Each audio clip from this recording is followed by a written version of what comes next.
Welcome to Live Daf, your online Daf Yomi Shir. Shalom Aleichem, welcome back to today's Daf Yomi, which is CHAGGIGA Daf Yud Tes. We are holding on Yud Ches Amud Beis, 5 lines from the bottom of the Amud. Tanu Rabbana, we learned in the Brayso. Haynoitel Yodav. If one washes his hands, Niskaven, if he had in mind that the Netilas Yadayim should produce Tahara on his hands, Yadav Tahiris, then it works. His hands become Tahar. But Loi Niskaven, if he was not Niskaven for Tahara, just happened to wash his hands for no special reason, or did not have Tahara, his hands were dirty, but there was no Tahara that he had in mind, Yadav Tmeis, his hands remain Tamei. We treat them as unwashed hands. Same thing with being Tovel your hands in a mikveh. Even Tefillah doesn't work unless there was a Kavanah involved. Niskaven, if he had in mind to be Matayra's hands in anticipation of touching something that must be kept at Tahara, in that case it works. Yodav Tahiris. But like Niskaven, if he didn't have in mind to be Matayra's hands, Yodav Tameis, they remain Tummy. Vatani will enter the Brayso, Kavanah is not a precondition. Bein Niskaven, whether he had Kavanah, Bein Loy Niskaven, or without Kavanah, Yodav Tahiris, his hands become Tahir. Amar of Nachman Lekasha, the answer is, depends what he's doing. Kan lechulin, when it comes to interacting with chulin, such as when we wash our hands before a meal, even without kavanah it works. Even if he didn't have in mind to be matayr his hands, it works. Kan lemaser, but when it comes to anything beyond chulin, going up the ladder, maser sheni, truma, etc., then you need kavanah.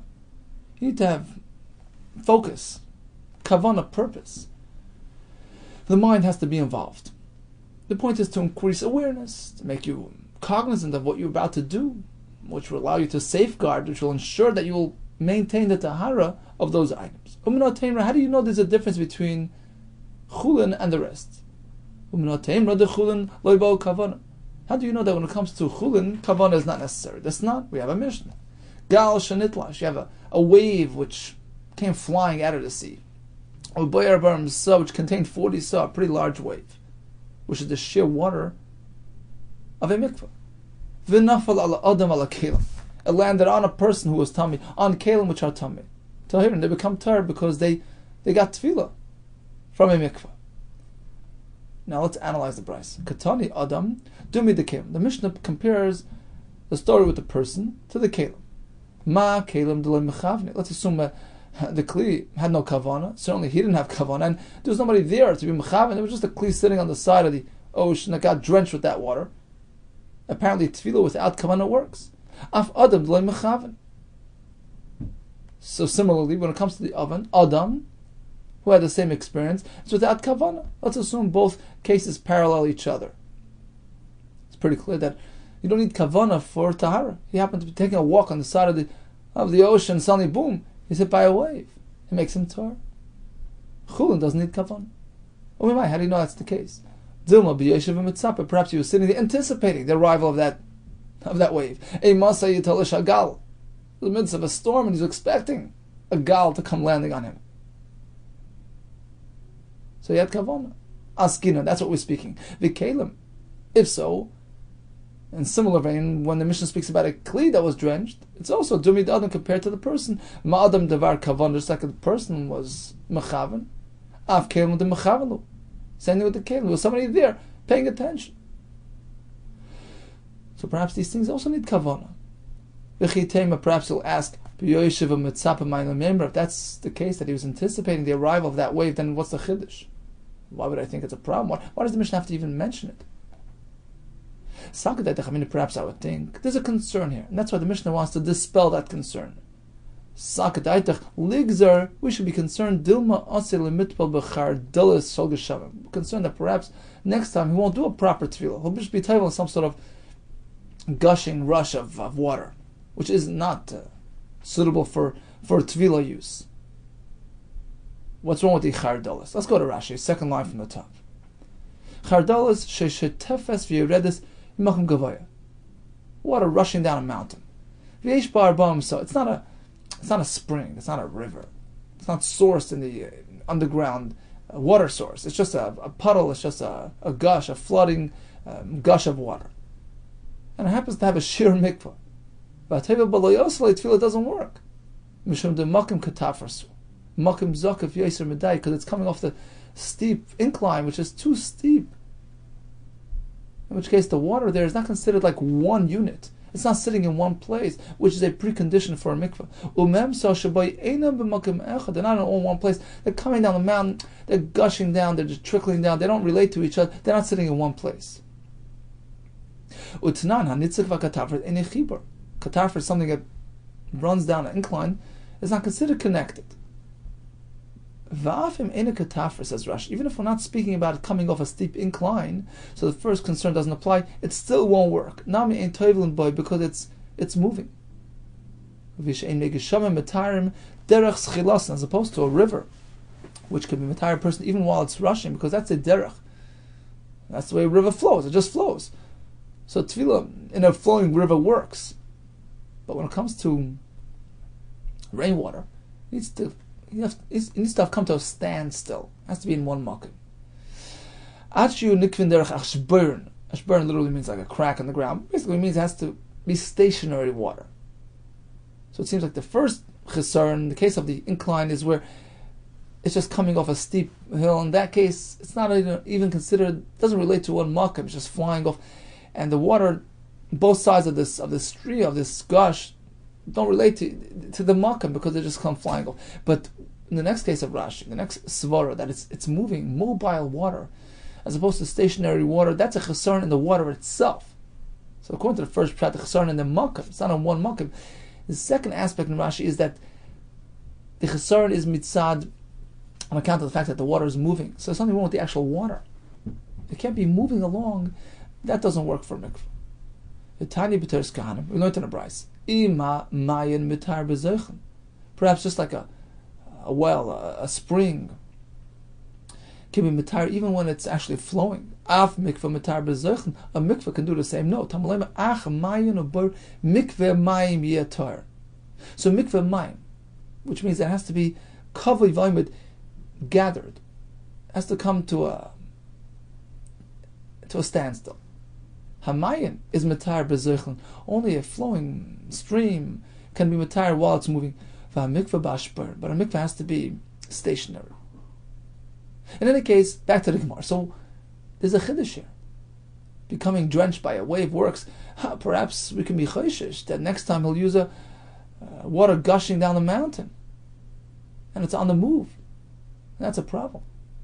So that's the Mishnah comes and tells us, no, in this case we're not choishish. It's going to lead to the other thing. Here it's different. It's a wave that comes landing straight on the floor. It's in place. It's not moving. It's not moving along.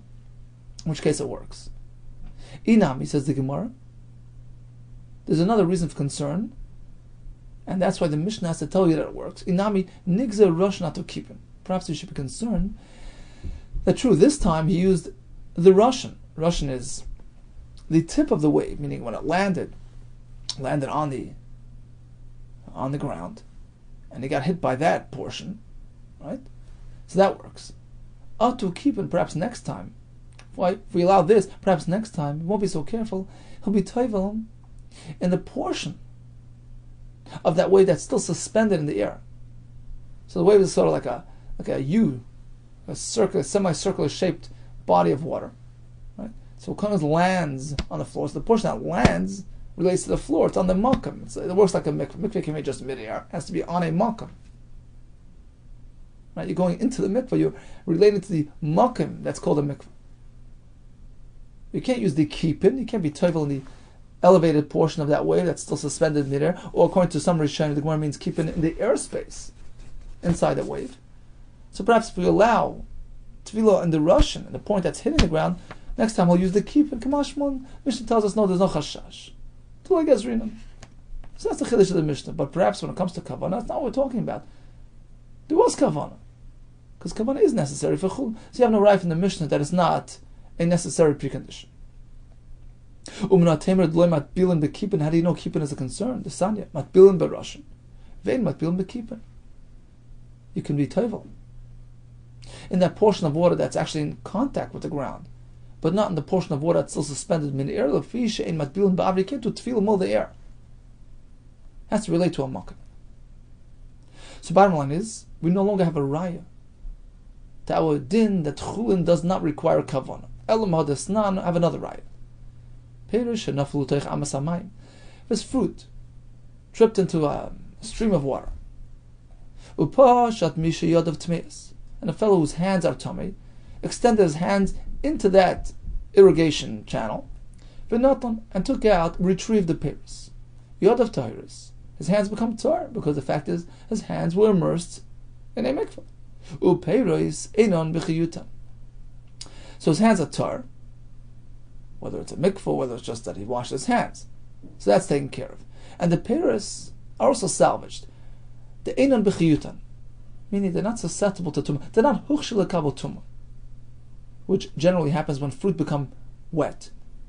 They become susceptible to tumah. But in this case, he didn't have a mind. He didn't have a mind that the fruit should become wet. So he had no intention of getting them wet. He had no benefit from them getting wet. And also, he didn't have any hana from the water either. When he put his hands in, he didn't have kavana for tahara. So basically, we treat the fruit as though they never came into contact with water. Right? That's a precondition. Huchshel kabatum only works when the liquid, the presence of the liquid was beneficial to its owner. He had a no from it. But in this case, it just fell into the water, put his hands and took them out. He doesn't have to reckon with the water. But let's say he put his hands in so that his hands can rinse off. So he was rinsing off his unclean hands. And that's how he went in to take out the fruit. Yod of Tahiris. So once again, his hands become tahir, even though he didn't have kavanah to make them tahir. But as we said, that's automatic. Once his hands get rinsed, they become tahir. You don't need kavanah for chulun. But this time the peris are affected. Vaperis harein b'chiyutan. We treat it as though proper liquid landed on them b'chiyutan. If it's lashon pasuk, the kiyutan mayim, if there's water that came into contact with the fruit now is ro'i lekabel tumah, and the reason is because he enjoyed the water. He had benefit from that water. He rinsed his hands in that water.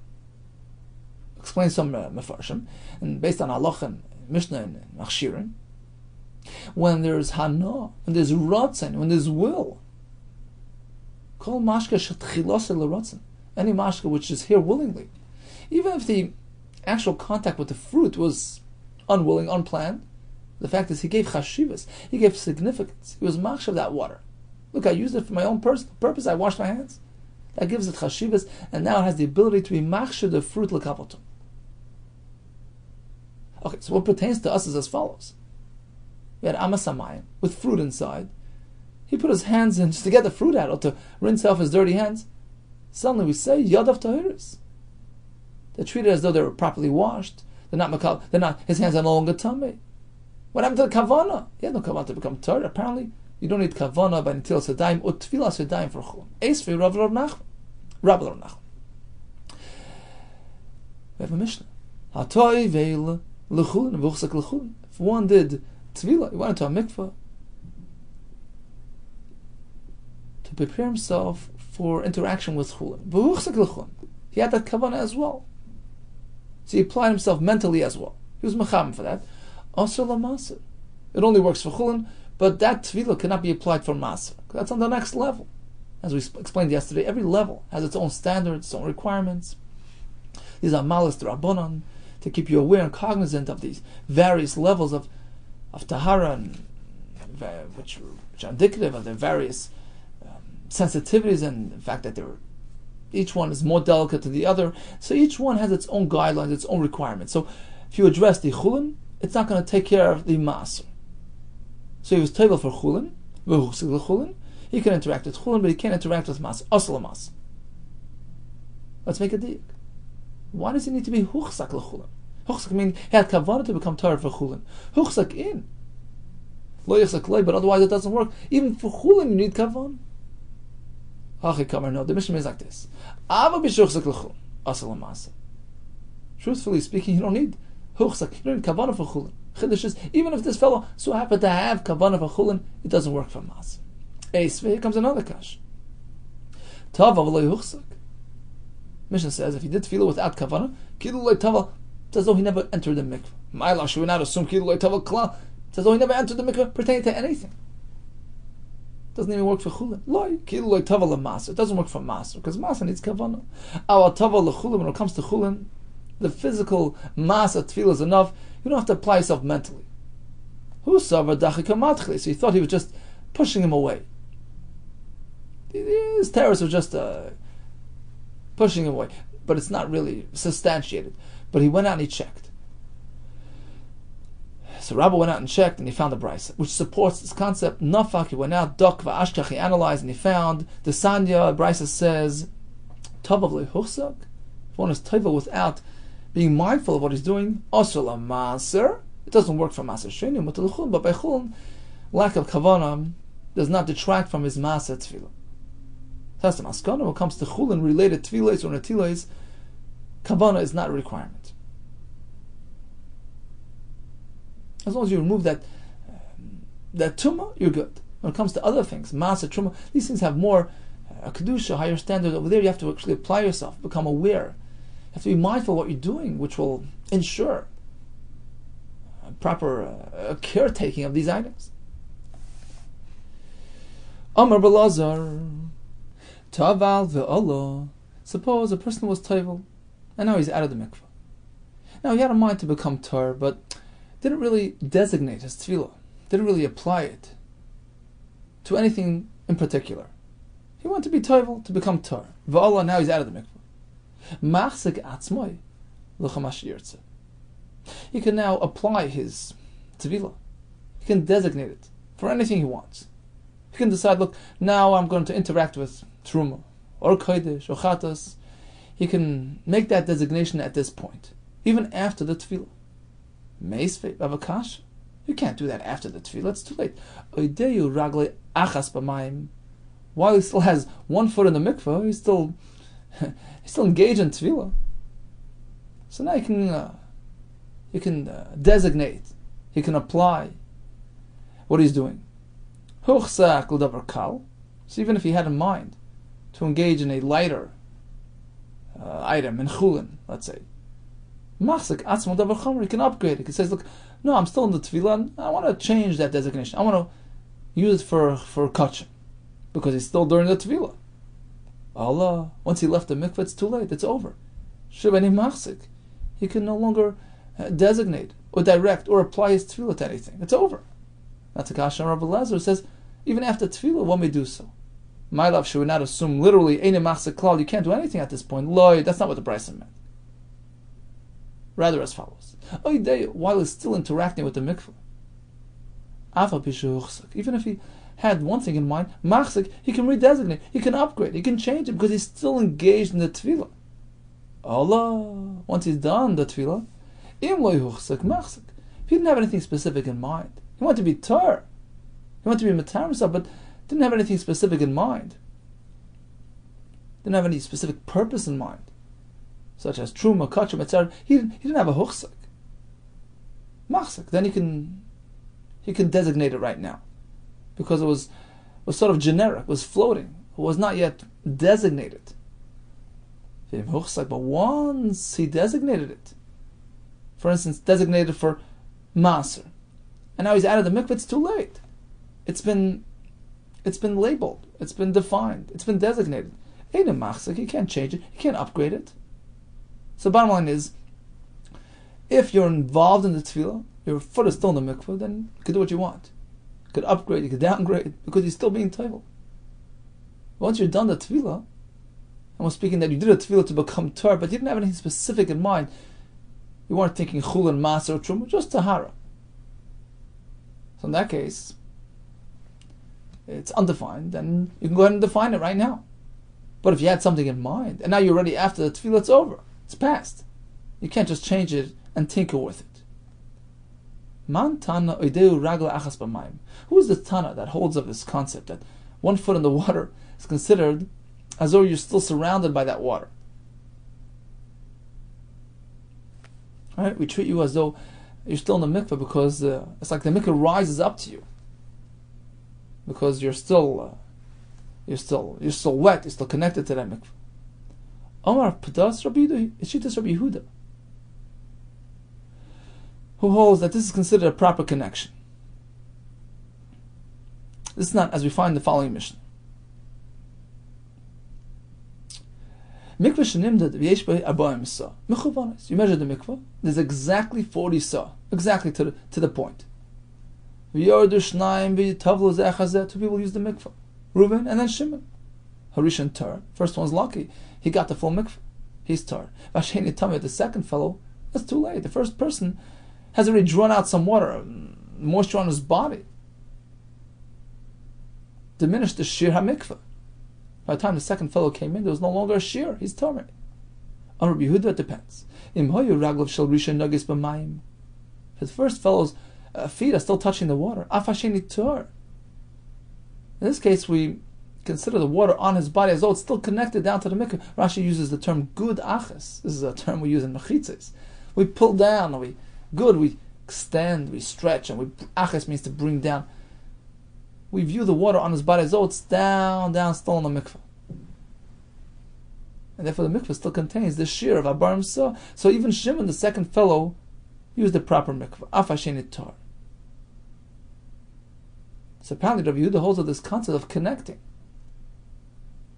the water on the body to the water in the mikveh.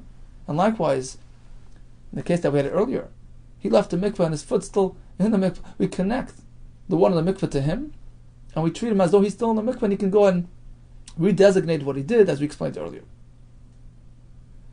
So this follows Rabbi Yehuda's track.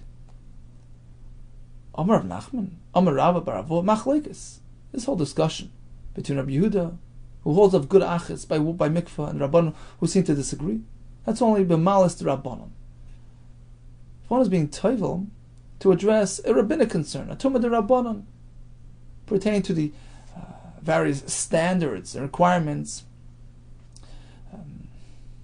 relative to the to the kedusha of these items, as we learned yesterday. You have the truma, all these tumas de Rabbanon. Then you can apply the concept of good achas, connect the waters. Avo metumah la tahara.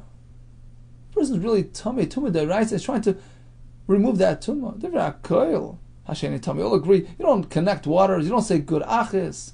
And the second fellow who came into an incomplete mikveh is tummy. This is fully in line with what we just said a minute ago.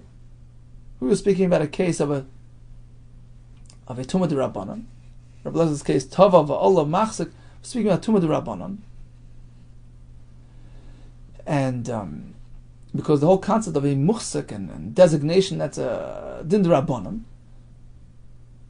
And Rabbi Lezer tells us, when you're connected to that mikveh, we treat you as though you're still in the mikveh. And Rabbi Das tells us who is speaking. This is Rabbi Yehuda's shita. Because when it comes to malas de Rabbanon, we apply this connectivity concept. So this fits with what we just said, that this whole machlokes between Rabbi and Rabbanon, meaning when Rabbi allows this connection thing to work, that's only by malas de Rabbanon. But by Deiraisa, it wouldn't work. Ikedarmi. There's another version. Amar Rav Nachman, Amar Rabba bar Avo, machlokes metumah tahara. This discussion between Rabbi and Rabbanon, whether this sort of connection works, this good achas works, that's even by Deiraisis. Even when it's coming to remove a tumah Deiraisa, the Rabbanon don't allow it. Avo b'malas de Rabbanon, when it comes to addressing a tumah de Rabbanon, they'll agree. The second fellow who was table in this incomplete mikveh is tar because of that first connection, because the first person is still sort of connected to the mikveh. So we apply the concept of good achas according to all shittas, if it's only a tumah de Rabbanon. Upliga de Rabbi Das. So this doesn't work with Rabbi Das, who tells us that even by a tumah de Rabbanon, the concept of connection of good achas is strictly Rabbi Yehuda's shita. No, all agree that by tumah de Rabbanon we apply it. Omar Ula, ba'i minei Rabbi Yechanan. The Bnei Yeshiva asked a shayla from Rabbi Yechanan. So we just learned that according to Rabbi Yehuda, water that's on this fellow's body is viewed as though it's connected down to the mikveh. So perhaps that's only because it's downhill. Good achas, you're pulling it down to the water of the mikveh. What about pulling water upwards against gravity? Would that work according to Rabbi Yehuda? With Rabbi Yehuda, ma'u lahatpil machten u'tzenorius. Can we be tovel a needle? Tzenorius is little golden fork, some sort of tweezers that are tummy. Little items, but roisha shel rishon. So a person's in the mikveh, comes out of the mikveh, and he's sort of still connected to the mikveh, his body's still touching, but he's really out of the mikveh, and his head is still wet. We put a needle in his head, in the hair of his head, and be tovel in that moisture. Can we view it as though it's still connected to the mikveh downstairs? So basically, in this case, you have to bring the mikveh upstairs. Right? For us to consider that needle as though it's in the mikveh, you have to bring the mikveh up. Here it's not enough to bring the water down. When you're trying to complete the shear of the mikveh, so you say, okay, we'll bring the water down to the mikveh and complete the mikveh. But here, you put a needle in his hair, which is wet, and you want to deem it as though it's in the mikveh because you're bringing the mikveh up to his head. Does that work according to Rabbi Yehuda? It's already a stretch. Good achis, to pull it and bring it down, is Rabbi Yehuda. Rabbi Yehuda agrees with that. But good achsik, lessly. But perhaps to stretch it upwards, ge'asik means upwards, bring the mikveh up to the needle. Who says he agrees with that? Or Dimmo, perhaps you can say, both are true. Good asik, not misli. Even in this case, since the hair on his head is wet, so we consider it connected to the mikveh, we bring the mikveh up to the hair.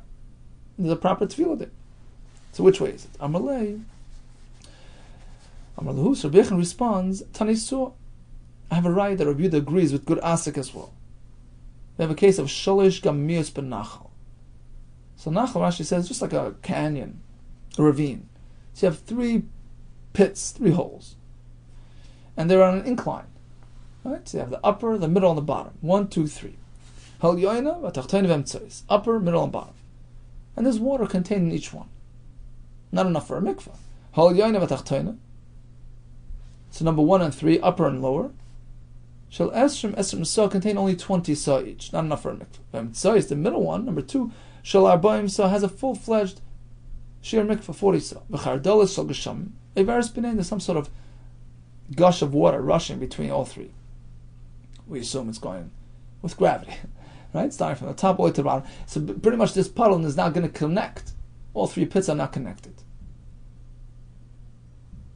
So can I be toivel in the upper pit by way of connection, because it's connected to the low one, so it's as though the low one extends upwards to the upper one and gives it a sheer mikveh? Good asik?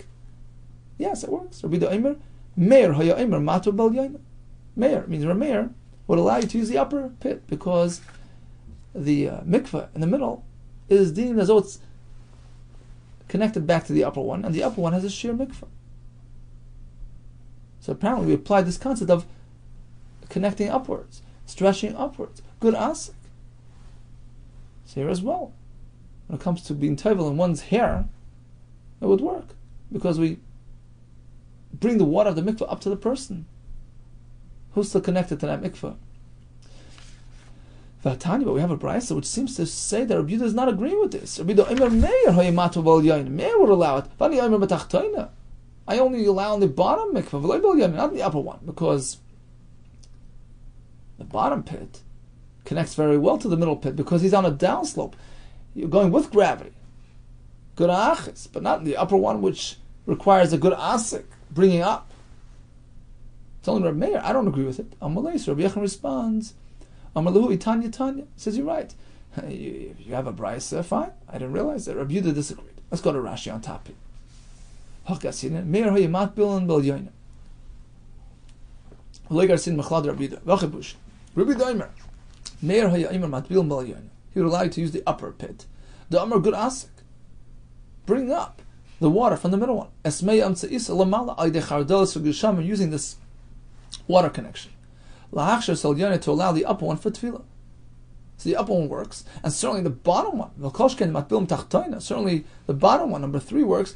The kiva and the isla good asik, because if you bring upwards, certainly you bring down. Kolshken the isla good achas, you work with gravity, and you bring the middle mikveh down to the bottom pit, and it's machshirit. Rabbi Yehuda quotes Rabbi Meir. He doesn't say I disagree. Lo mekach v'kach. Shmamra Rabbi Yehuda Kessler freely. It seems like Rabbi Yehuda agrees with Rabbi Meir, but they said no. The brisa clearly indicates otherwise. But Tanya the Chalakaya, Olav. I hold only the bottom of the blade. We don't say good asik. Amal palagalei. Amalui Tanya Tanya. Does the brisa fine? I concede. Tanya beheaded the cholkin. Tanya v'nelach achrea. V'chayzer anibi will follow it, and I retract what I said. So the bottom line is, going to all shitas, Ramei Rabbi Yehuda, good ach, as you say, you pull down. When it comes to good asik, that's dafka Rabbi Meir and not Rabbi Yehuda. It would seem that according to the Rabbanon, you don't even say good achas. Well, we had a shaila whether it's only by a tumah deraisa, or perhaps even by a tumah derabbanon, depending on the two lashonos in the Gemara. So if one did tefillah for chulin and had that in mind, it's not going to help him from maaser, because maaser is on a higher level. This seems to be shitas rabbanon that we had yesterday, based on a Mishnah Bikurim, that maaser is susceptible to even a sheni l'tumah. Even a sheni tumah may not eat maaser. The shani lu ben chulin maaser, they consider maaser higher than chulin. Let's go on to the next part of the Mishnah, where we see that chulin and maaser go hand in hand on the same level. Big day Amoritz, Midus Leprushin. The begadim of Amoritz, who's not careful with tumah, is deemed to be tamei relative to a parish who's careful with his tumah. Big day Prushin, those that are parish that are separated from tumah, their begadim are carefully safeguarded, but still it doesn't work for the next level. Midras leichle truma, those that engage in truma, they treat the begadim of the Prushin as though they're tamei. Right, as we learned yesterday, based on Rashi, that your shmirah is worthless relative to the higher standard. Right? Every level requires its own shmirah. So the shmirah pertaining to a lower level is ineffective for the higher level. So the begadim of the Prushin, who certainly look after the begadim properly, is considered to be tamei for the eichle trum. Bottom line is we see that there's no difference between chulin and maaser. Truma is on the next level, but maaser is not. And here we say that maaser is higher than chulin. Asan Rabbi Meir. So this is Rabbi Meir speaking. The Amar chulin and maaser kadadininu. We treat chulin and maaser as though they're on the same level. Reish Rabbanon, the first part of the mission is the Rabbanon, who treats maaser higher than truma, then chulin and sefer Rabbi, and the second part is Rabbi Meir. And chulin and maaser go hand in hand. Yes. Reish Rabbanon, sefer Rabbi Meir. The first part of the mission reflects the Rabbanon, that maaser is considered higher, and the next part is Rabbi Meir, that maaser and chulin go hand in hand. Rav Acha Ba'ada, he had a different pshat. Masnla b'seifa chamesh malas. He revised. He had a different gerson, the second part of the Mishnah. That over there as well we have 5 levels. The begadim of the eichle chulin, to the begadim of the eichle maaser, to the truma, and so on and so forth. So we have 5 levels. If the whole Mishnah works with the Rabbanon, then indeed there are 5 levels. Chulin, to maaser, to truma, to karbanos, to chatas. Paradable. Okay, so in conclusion, we learned that tevilah for chulin does not require kavana. As long as he's physically in a mikveh or he's washed his hands, that's okay. Whereas when it comes to the other items, such as truma, etc., you need kavana as well. It would seem from the Gemara that maaser also needs kavana. Right? Chulin, kal maaser, maaser also needs kavana. So anything other than chulin needs kavana. One of the milas to Rabbanon is you have to be mindful of what you're doing. You need to have a certain designation applied to your tevilah. So it was designated for a lower level interaction. It doesn't work for something higher. But Rav Lezer tells us a chiddush. If he left it undesignated, he can now label it. He can now designate it for anything he wants. Now, of course, while he's still in the mikvah, he can do whatever he wants. He can revise it as well as he wishes. We went on to the concept of good asik and good achas. So let's start with good achas, where he is trying to pull something down. So he has a foot in the water, and there's water all over his body. He wants to bring that water down to the mikveh to make the mikveh a sheer mikveh, which would allow the next person to use it. Then we have good asik. In some cases, you actually lift the water, bring it up against the flow of gravity. So do these things work? So when it comes to good achas bringing down, Rabbi Yehuda says it works. Rabbanan say it doesn't. Some say this is only by Deiraisis, but the Rabbanan all agree by Din the Rabbanan, Tumah the Rabbanan would work according to all Shittas. That was one version of the Gemara.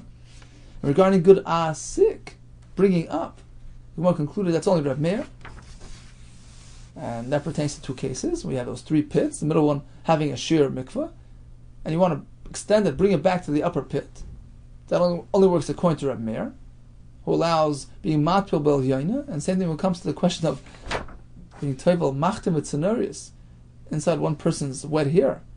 When that person has a foot in the mikvah, so you sort of have to bring the water up to the machtin. Again, that only works according to Rav Meir, and concluded with Shittas Rabbanan that mas or sheni stands higher than chulin. Hatzlacha Rabbi to you and all the best.